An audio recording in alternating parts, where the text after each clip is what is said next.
There are so many of us committed to improving the lives of the youth in our communities. The In It for Youth podcast is a place for us to come together, from professionals who work with and serve youth to those that champion issues affecting children, to community advocates and stakeholders, and insightful young minds too.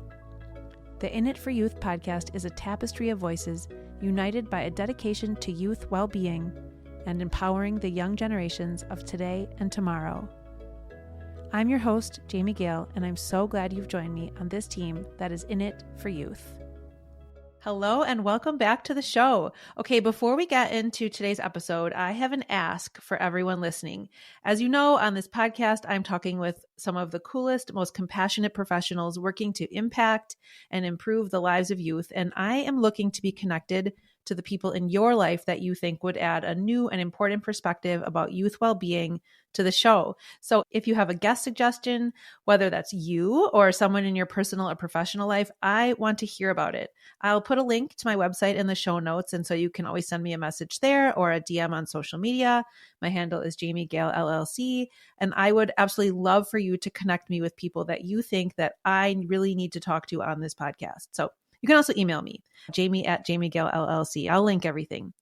Anyway, on to today's topic. Something very near and dear to my heart is at the core of this episode, the library. Today, I am joined by Jennie Zuk, a youth services librarian who works at the library in my city and who has worked with children for many, many years. Before joining the team at our local public library, Jennie was an elementary school educator who served students in Dane County, Wisconsin for 13 years. Jennie graduated from Northern Illinois University with her bachelor's degree in elementary education and then received her master's degree in library and information studies from the University of Wisconsin-Madison.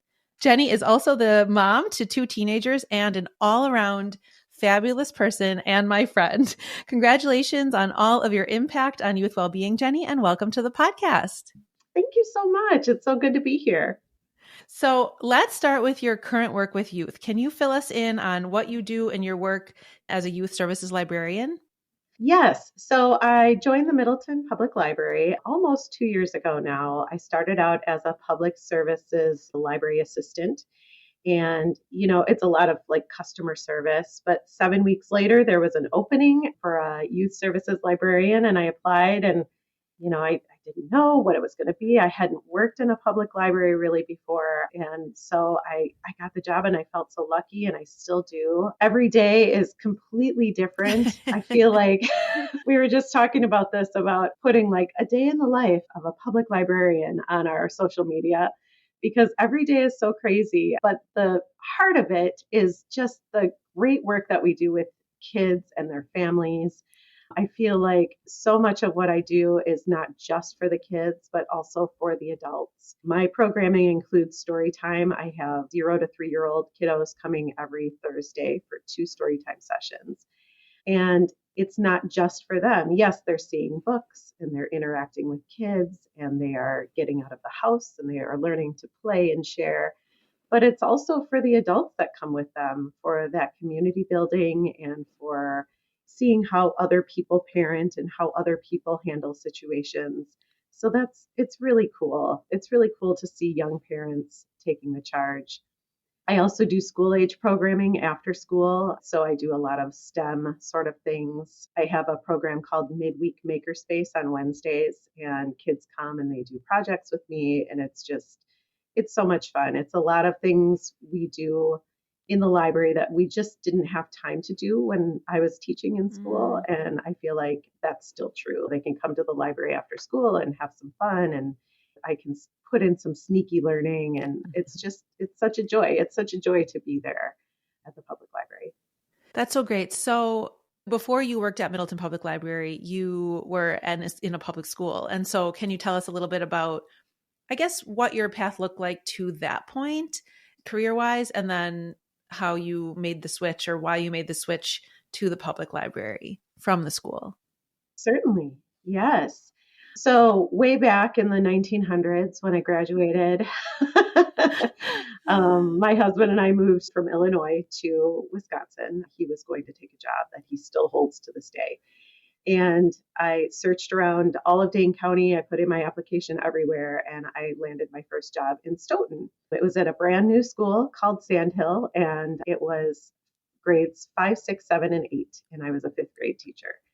And, it was a challenge. It was a challenge being in a new school. It was a challenge like doing the job because it was new to me. And I felt like since I was the new kid, I kind of got a lot of the challenging kids as well. So it was a really tough year. I looked to move into third grade or a different elementary situation because I felt like elementary was a little more my speed rather than middle school. So I did take a transfer to third grade and I loved it. I taught third grade for 5 years. It was incredible. I had the best team.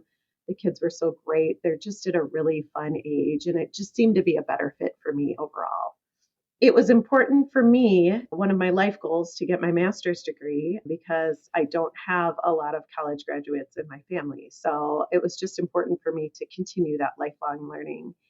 And my last 2 years of teaching third grade, a friend of mine and I did a job share, and I went back to school at University of Wisconsin-Madison to get my library and information studies degree. And the reason I chose that was because I was kind of in this weird spot, like, what am I going to do next? What do I want to learn next, really? And the school librarian put her arm around me and she was like, I just want you to know that the school library is the best place in the world. I was like, done. Oh. So she was, Mary Jo Olson. Give her a shout out. Yeah, she was really influential. You'll have to send this episode to her. Yeah. I know. Yeah. So yes, I learned all of the library things while I was still teaching part-time. And again, it was just one of those really perfect timing things. I felt like it was so nice to learn something new and to learn different ways of serving my students as well while I was learning the library side of things. Then after I hung my diploma on the wall, I had some babies. So I didn't even have a chance to use it. And I thought it was important at the time to stay home with my children. And so that's what I did for about a decade. And I kept walking past that diploma, that master's degree, and thinking, will I ever use it? I have no idea.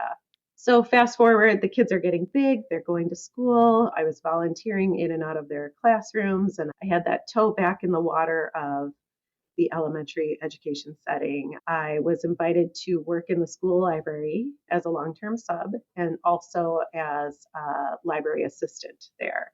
So I did that for a good long time. And I had to go back and take some classes because it had been a long time since I had received my degree. And then COVID came along and I started searching for a library of my own. And I took a job in Oregon, Wisconsin for a little while at a brand new school leading their library. And then, yes, the public library kind of revealed itself to me. I was looking for a new opportunity and it came along at just the right time. And it's just been incredible. That's really great. Okay, so back to when Mary Jo Olson, was that her name? When she put her arm around you. So when I think about the library and the librarians, I have a general idea of what the actual position entails. I feel like I've lived my whole life in libraries. I was a child. I was the one with like the huge stack of books, which I'm sure you were too, just knowing you, and begging my mom to check out more books and all of that. So I spent so much of my childhood in libraries, and obviously it's played different roles for me as I've gotten older. Now I have the joy of teaching some of my kids' yoga classes in your library, which is a highlight of my month every month. But I will admit, I don't know that much about, if we're talking about library sciences, what is that? What is involved in the behind the curtain of the career? We talk about that a lot, about the degree and how it's different from the actual career. And I think this is probably true of many or most careers, about how there's things that you learn, theories and practicalities in school that don't even apply when you get onto the job. The things that do apply, like we are looking in all of our departments to order the best of the best literature. So where do you do that? How do you do that? You look at reviews, you look at what people are reading, you look at things that are popular and things that are flying under the radar. And then those are the things that you want to get into your public's hands. We are kind of the custodians of the budget, right? And that's a big responsibility. And so it's important to take it seriously and to buy quality materials that are reflective of our community and just responsive also to their needs. So collection development is huge. We also make sure that we support what's going on in the classroom too. I feel like that's a nice thing for me, is to have that tie to the school district, not just having worked there, but also still having kids that go there, because I kind of know what's going on and I can bring that into my job as far as what are they going to need and when are they going to need it. So again, collection development is huge. But then, even though materials are great and they're important, and obviously we're a library, we have a lot of them, the programming is really the important part. It's really our bread and butter, getting people in the door and getting them to remember that we're not just a warehouse for books. Come and have fun and be with your friends and socialize and meet new people. So I think that's another, probably even a bigger part of what we do, is programming, inventing things for people to come and do, and things that really encourage that lifelong learning piece. And again, just building that community, I think. So yeah, I think between collection development and programming, that's our two biggest parts of our job.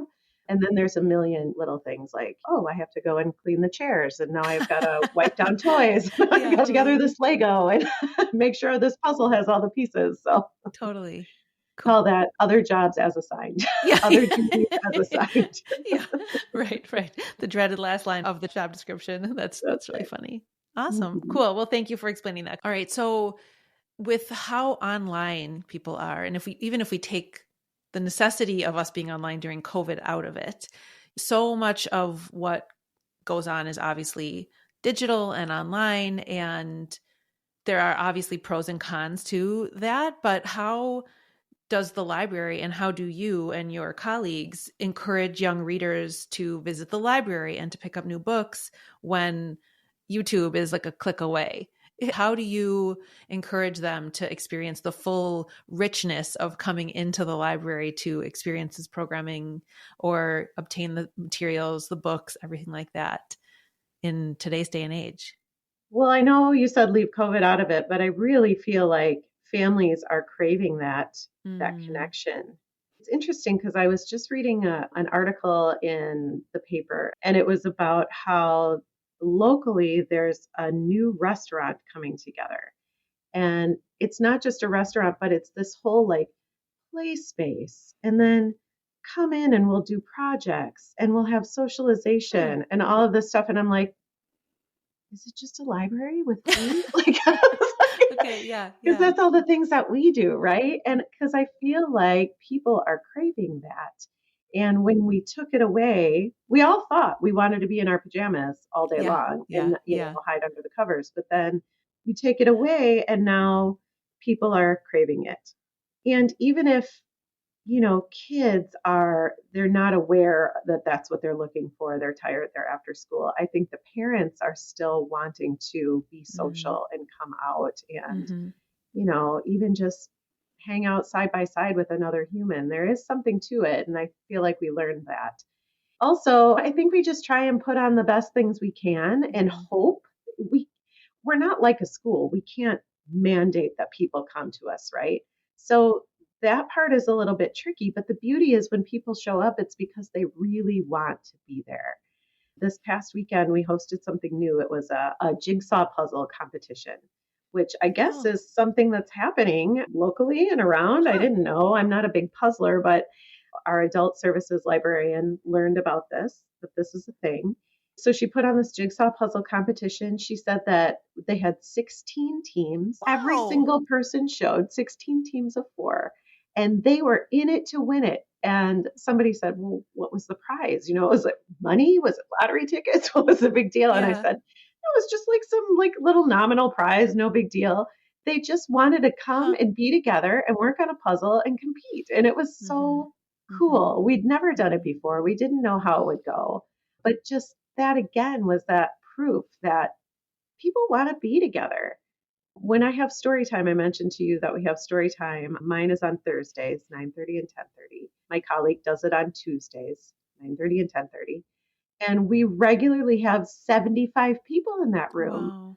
Wow. I don't know what it is necessarily, but I know how it feels. And I know that people just are craving that, I think. And I think once we had it taken away from us, we don't want to let it go again. Right. Yeah. So with our programming, we just try to be as attractive as we can. We try to make things that are fun and cool and unique. And yeah, the people come. We can't make them, but they come anyway. Yeah.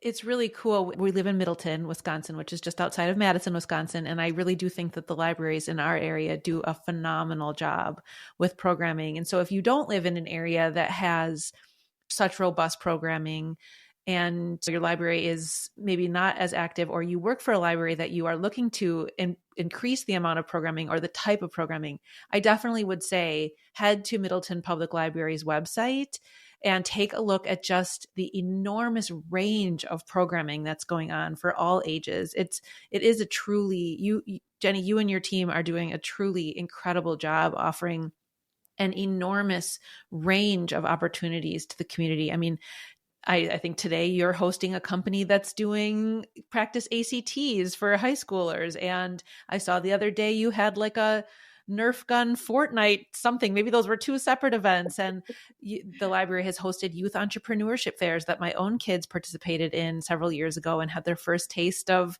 what it means to sell their wares. They created little homemade bookmarks and that kind of thing. So I really encourage you to look at what Middleton is doing. They're really doing an incredible job with such a wide range of programming and connecting with other programs in the community. And one thing that's really cool is that the library can hire, if the library has budget for it, specialists to come in and offer programming, which then in turn is free to the community. And so that's one thing that's really unique about the library. And one of the reasons that when I was a young mom with three little toddlers all at one time, now they're all teenagers, but I relied very heavily on public libraries for sanity, connection, all the things that you're saying. So just really major kudos to you and your team for what you're doing, and just to libraries in general. It's just a love letter to libraries. I love what you guys are doing so much. Oh. So if we really think about the literacy aspect to the books, which people think of as the heart of the library, even though I know you've said that the programming is really right up there as well, what are some effective strategies or programs that libraries in general, or Middleton, or you personally use to promote literacy and a love of reading for kids? Again, I think making sure that we have the best of the best is key. If you have a library full of, junk or things that are not in good condition or not appealing or even not displayed well, then they're not going to be well received. When I came to our library, it really came with that, again, that teaching background, knowing how kids shop for books, what they're looking for. I came in and I kind of did an overhaul of our early reader section. So I made sure that we had things that were reflective of our community and our shared experiences, made sure that we had characters that look like the children in our community and also children who are not in our community. Made sure that those displays were face out. Kids have a real hard time turning their heads and looking at the spines and figuring out what they want to read. So just simply turning the books face out made them fly off the shelves, whereas before a lot of these collections were just sitting. Then I went into our nonfiction. Kids love nonfiction. They just do. They love sharks. They love dinosaurs. They love weather events. They love it all. But they were having a really hard time figuring out what we had because it was classified by Dewey Decimal. Kids don't care about Dewey Decimal. Nope. They don't care. So we had to work as a team to figure out a better way to turn them face out, first of all, and to group them in a way that made sense to kids and that were easier to browse and easier for parents. When parents are saying, my kid wants a truck book, for them to be able to find what it is they're looking for. So that's how I make sure that the books are really marketed and ready to go out the door, by just making sure that they're accessible, they're appealing, they're face out. And then just, making sure that they're in good condition. I do a lot of weeding. Weeding is a huge part of our job, and just taking up things that maybe were good once and just aren't anymore, whether it's condition or outdated or what have you. And then, of course, going back to our programming, we offer a lot of book talks and book discussions. My colleague has a once a month tween book club.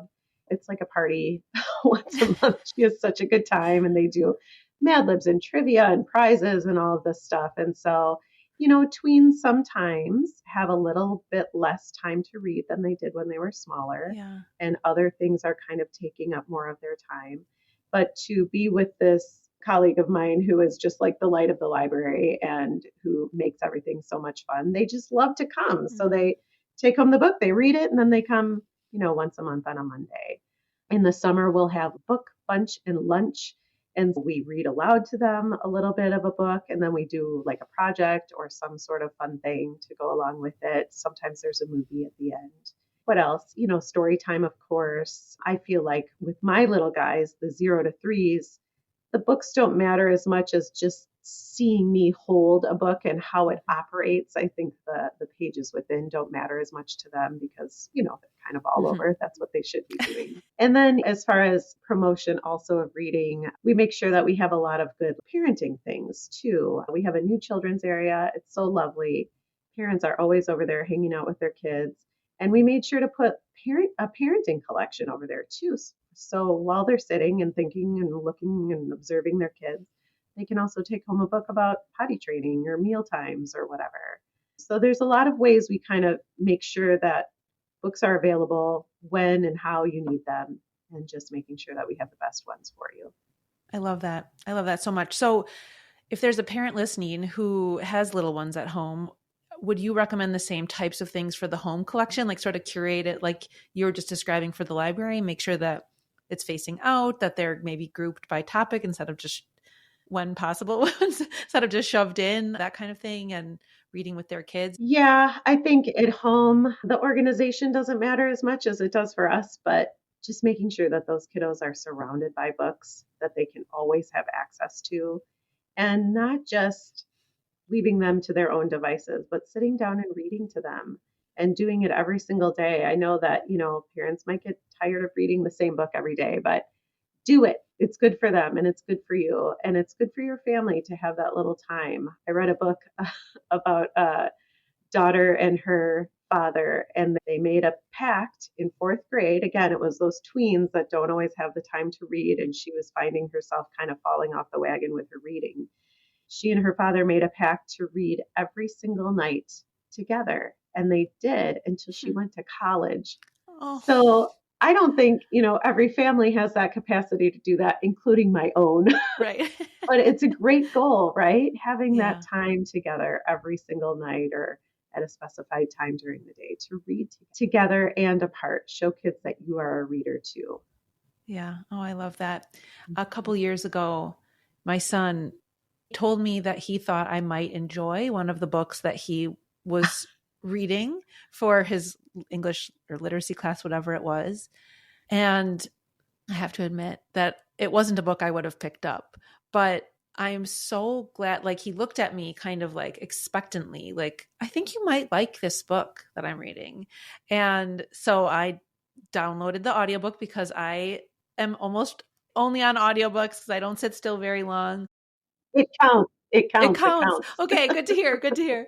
So we read it together, quote unquote, but not together. Like he would text me with his forbidden cell phone at school and say, okay, we read up to this chapter. And so then I would, okay, I got to listen up to this chapter. And at first it was a little bit of a chore because it wasn't a book I would have picked up and I didn't really have time to read it. But I am so incredibly glad that we did that because it was such a little special thing that even though we weren't reading actually physically together, that we kind of shared our journey through the book. And we didn't even really talk about it that much. Like we would say, oh, wasn't that really cool or scary or whatever it was, and just sort of in passing. But I remember that so fondly because it was like we had this shared experience through the book. And on my Goodreads, I think I rated it a 5-star, even though it was a young adult book. I probably wouldn't have rated it so highly otherwise, but I was like, oh, I loved reading this book because I did it in tandem with him. So not quite as ambitious as the dad you were just talking about, but yeah, it was kind of a cool workaround. I actually haven't thought about that in a really long time. So I'm glad it popped up today because I'm going to just I know that if I go back and try to force him to do that again, he will be like, no, I'm not doing that. But maybe one of my other kids. Yeah, I love that story. And it's true, as our kids get older, it can be harder to find that common ground, right? Mm-hmm. And so, yeah, now you have that, and it's so lovely. And even when I pick up a book for story time and I think, oh man, I've read this story a million times, I'm sure maybe Yeah. that, but it just floods all of those lovely memories of being with my own kids. And, how maybe at the time I was like, oh, I'm so tired of reading this book over and over again. But then here it is again. And remember back to how cool that was and having that shared experience when they were little or big or anywhere in between. I'm glad also that you said that it still counts that I read audiobooks. And so I know that the library, at least in our area, has an incredibly vast selection of audiobooks and ebooks. And I would just love for you to explain. I heard about this on a different podcast recently about how that even works. Like, why do we have hold times and wait times for audiobooks and how that works with the number of listens and everything like that?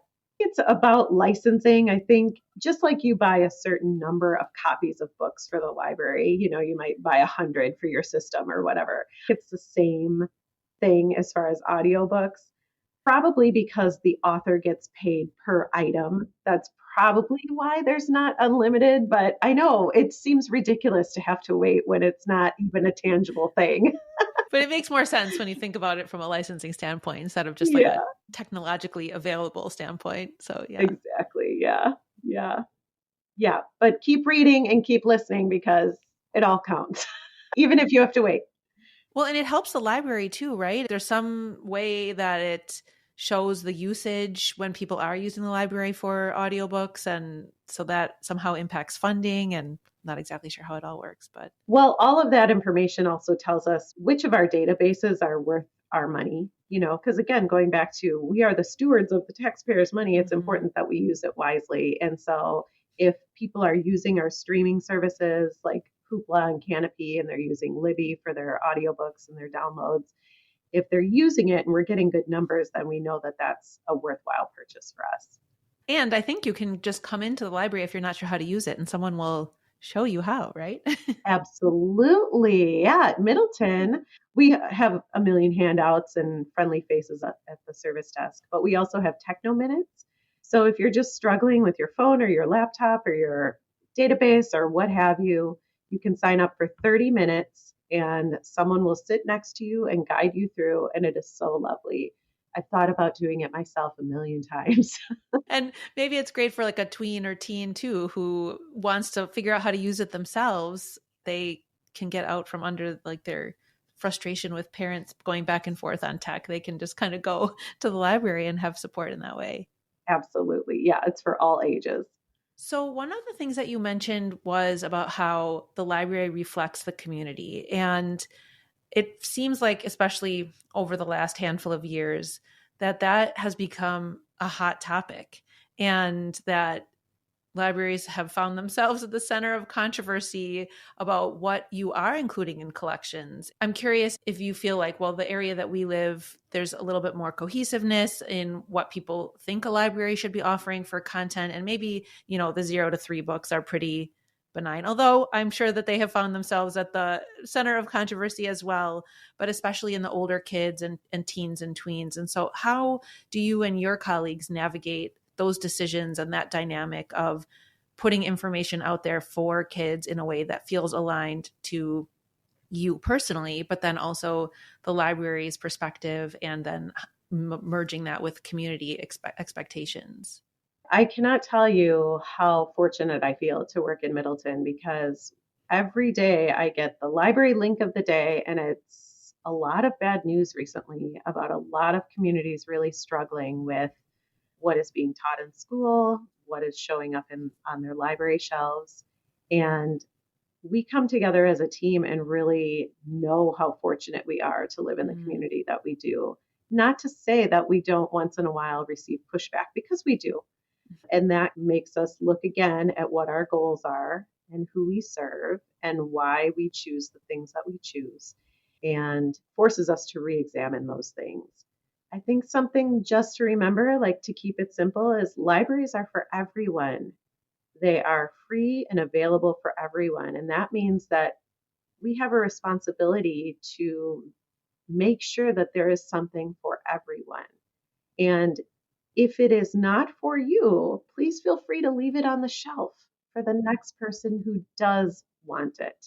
A lot of librarians get caught up in the act of self censoring too, because we can get so worried about what might happen if we provide a material or provide a service or provide a controversial program.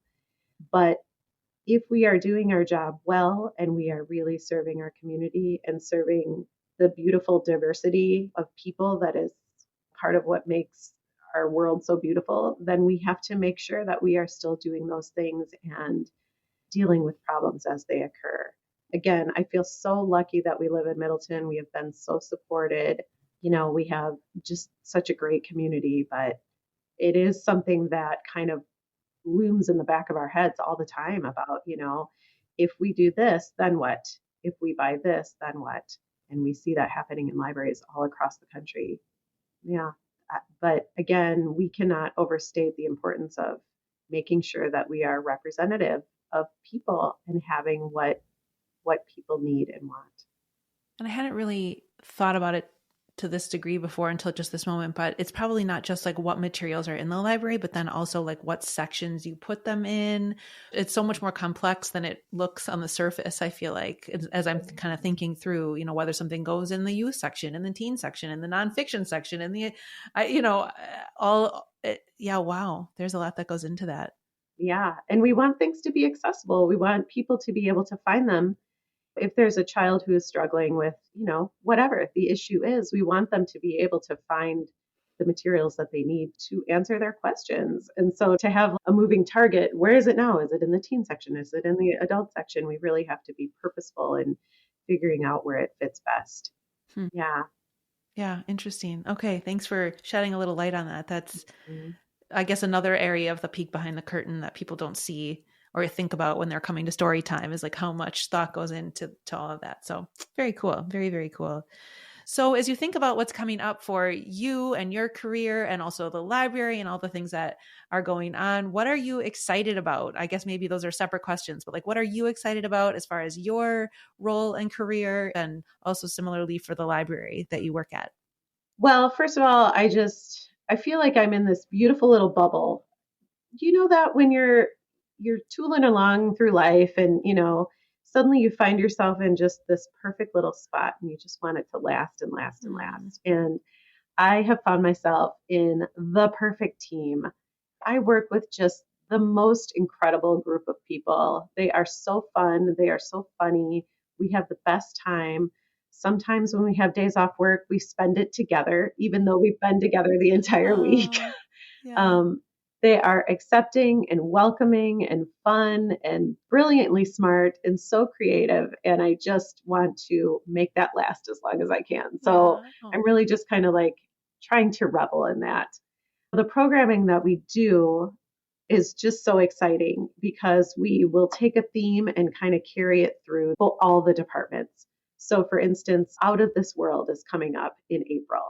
And so all of the movies that we're showing and all of the books that we're talking about and all of the programming that we're doing, the STEM programming, all of it has to do with space and Out of This World. And so that's really fun. It's fun to have a theme and it's fun to see everybody doing it and to get together and work together and kind of work through what are we going to do and what's it going to look like? How are we going to bring that theme to life?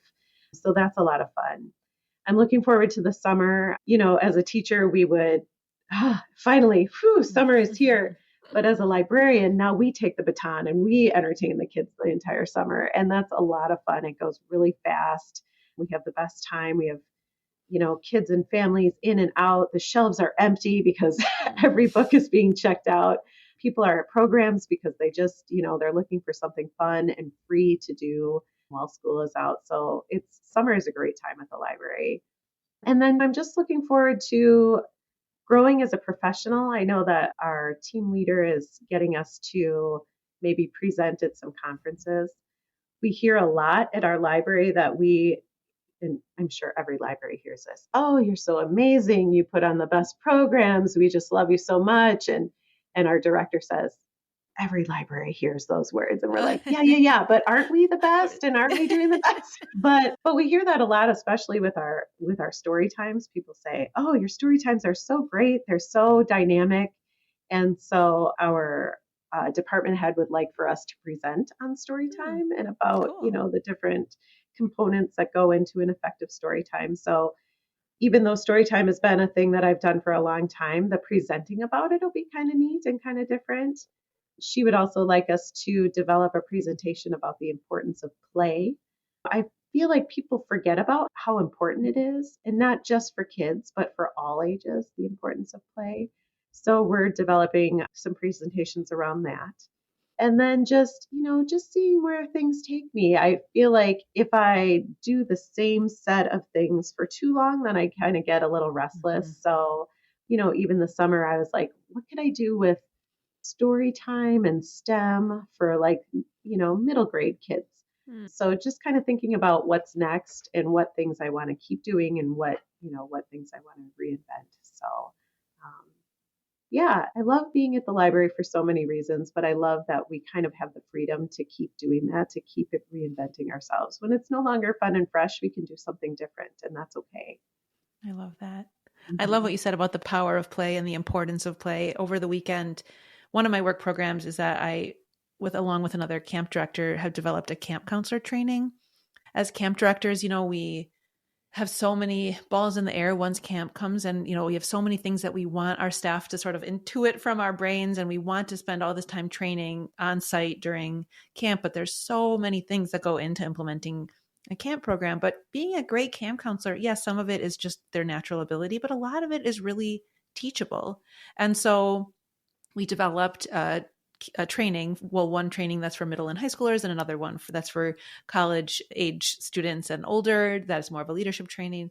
And so we held one of our middle and high school trainings. It's called the Essential Trainings over the weekend. So we got all these sort of like fresh, eager middle and high schoolers to come to this training to learn about the basics, the essentials of being a great camp counselor.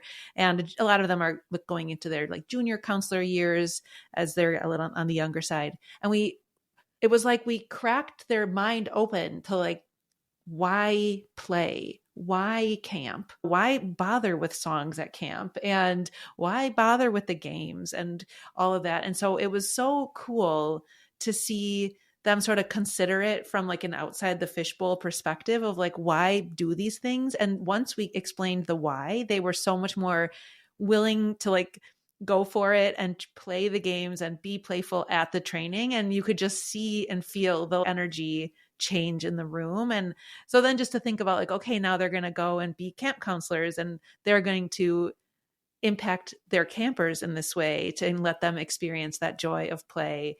So I could not agree more how important it is. And I love that you're going to be presenting on that, because it is so huge. And it's like, yeah, of course play, but really why play and how, and like letting kids really do that, and families do that, and adults do that, and all of that. So I love that. So please keep me posted on where you're presenting and all of that, because that's really, really special and important and cool. So thanks for doing the good work on that front.